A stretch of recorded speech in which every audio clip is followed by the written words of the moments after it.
Imagine stepping out of a palace and into a world where every move is scrutinized, every decision dissected. This isn't a fairy tale, it's the reality of Prince Harry, a man caught between royalty and independence.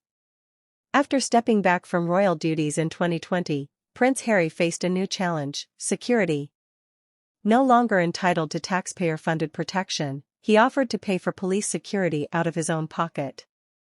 But the UK government said no. Why? Because allowing individuals to buy police protection could set a dangerous precedent.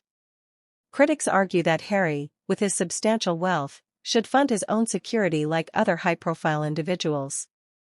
They see his requests as a sense of entitlement, not necessity. But is it that simple? Harry cites genuine threats and the tragic fate of his mother, Princess Diana, as reasons for his concerns. He fears for his family's safety when visiting the UK. The debate intensifies: should former royals receive state protection? Or does stepping back mean stepping away from such privileges? Public opinion is divided. Some empathize with his fears, others see a wealthy individual seeking special treatment. But behind the headlines and heated commentaries lies a man, a father, a husband, wrestling with identity in the shadows of crowns and castles. For Prince Harry, the question isn't just about money. It's about principle. Should his lineage determine his vulnerability? Or should his choices dictate his future? The ghost of history haunts him. Diana walked alone through a jungle of flashing lights, chased not just by paparazzi, but by a society that mistook curiosity for cruelty. Harry was there. He remembers. Now, decades later, he refuses to let his own family walk that same path. Not because he clings to privilege, but because he carries a memory no wealth can erase. So he takes it to court, not for glamour, not for attention, but to ask a nation to consider: can a man be both royal and responsible? Can a prince be a protector? Some say he should accept the consequences of his royal exit. But others whisper, isn't this the very independence the public wanted? Isn't this the cost of freedom?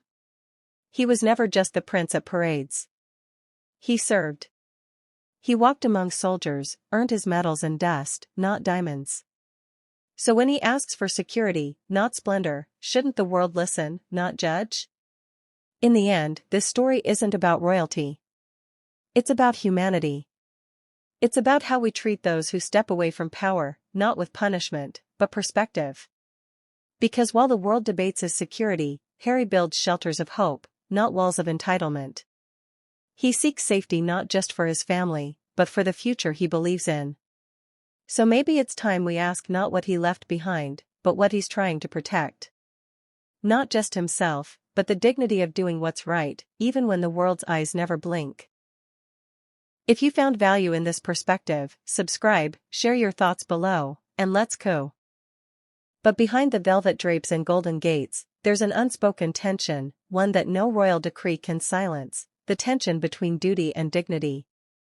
Once a boy beneath the watchful eye of the crown, Prince Harry now stands on a different battlefield, not of swords and ceremonies, but of silence and scrutiny. He is not banished. He is not forgotten.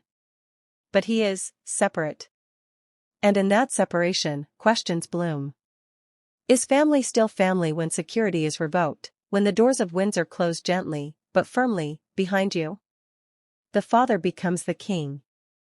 The son becomes the echo. A voice from across an ocean, reminding the world that royals, too, bleed behind closed curtains. In Montecito, his crown is not gold, it is fatherhood. His scepter, not silver, but the burden of legacy.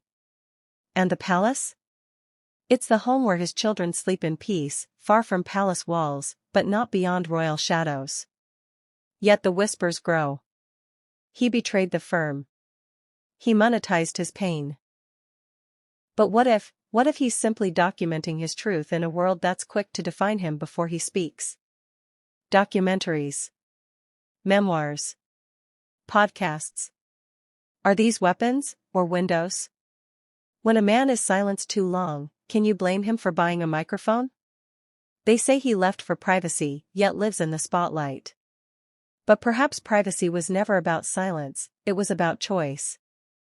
The choice to speak on his own terms, not on the Crown's script. Still, critics claim the cost of security is his to bear. After all, he stepped away, didn't he?